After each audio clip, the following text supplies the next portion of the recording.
Добрый день, уважаемые участники нашей пресс-конференции. Поздравляю вас всех с наступившим Новым годом, с Рождеством. Желаю успеха и удачи. Год высокосный, год выборный, год очень сложный и ответственный. Поэтому давайте вначале подведем итоги одного года и посмотрим, что предстоит нам сделать текущим. Что касается прошедшего года, то вторая волна кризиса уже подошла к границам Соединенных Штатов, накрыла Европу, и ситуация продолжает усугубляться. Ни финансовые огромные заплатки Обамы, ни попытки Франции и Англии спасти финансовую систему Греции, откупиться от ее долгов, не привели к желаемым результатам. Ситуация продолжает усугубляться, и обстановка, на мой взгляд, весьма опасная и критичная. Что касается наиболее агрессивных финансово-экономических сил глобалистов, они и в этот раз ищут выход на пути военных авантюр и насилия.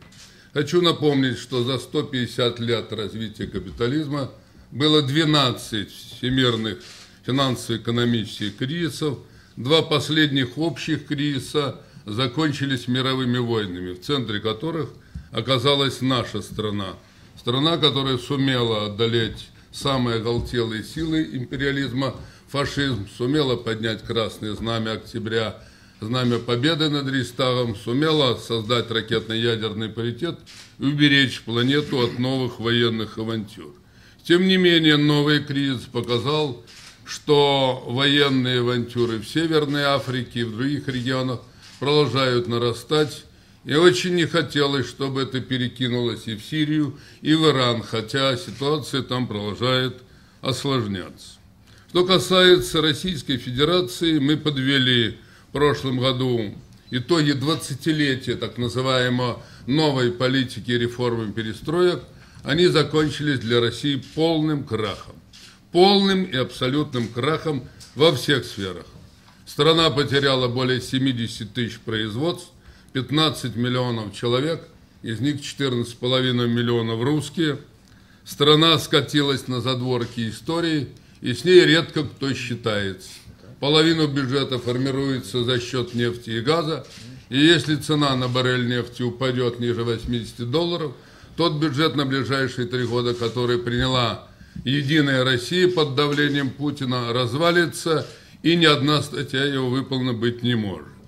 Поэтому мы считаем, что нужна принципиально иная финансово-экономическая политика.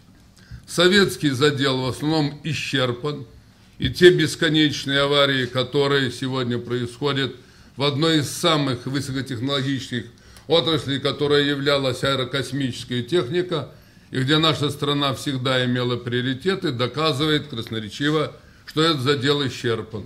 Ровно половину стартов взорвались или улетели не туда.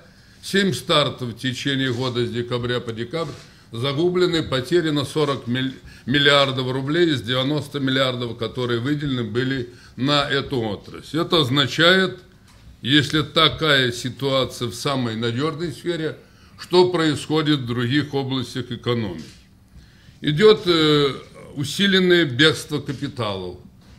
Нас убеждали о том, что все хорошо, прекрасная маркиза, обстановка благоприятная, а на самом деле за 3 года с начала кризиса из страны утекло почти 300 миллиардов долларов капиталов, что сопоставимо с целым с бюджетом.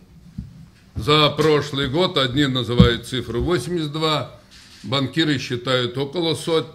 Но представьте, какие огромные ресурсы уходят из страны, но уходят не только капиталы. Из страны за эти годы уехало 1 250 000 самых квалифицированных, хорошо подготовленных специалистов, которые работают почти во всех странах, во всех лабораториях, а своя экономика мучается и корчится в муках. Что касается общественных настроений, идет резкое поливение этих настроений, и итоги выборов в декабре подтвердили это. Наша партия, предложив реальную программу вывода из кризиса, получила практически большинство во всех городах, от Владивостока до Пскова и Калининграда. И если бы удалось уберечь уворованные нас голоса, мы практически во всех городских поселениях победили бы Единую Россию. Мы с отрывом прошли на этих выборах в Наукоградах. В Наукоградах подтвердили, что те, кто больше всего читает, изучает, работает, думает и собирается жить и работать в собственной стране, те голосовали за нашу программу, потому что это программа развития, а не дальнейшего дичания.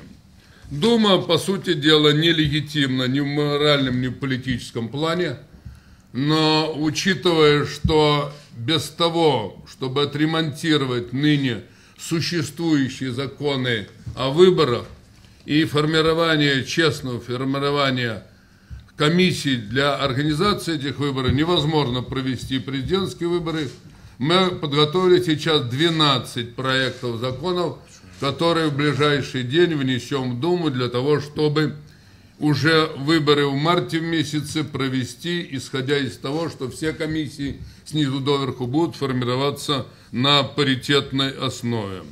Что касается партии власти и подведения итогов прошлого года Медведева-Путиным, мы не услышали ни честной оценки, ни реальной расстановки, ни желания вести диалог.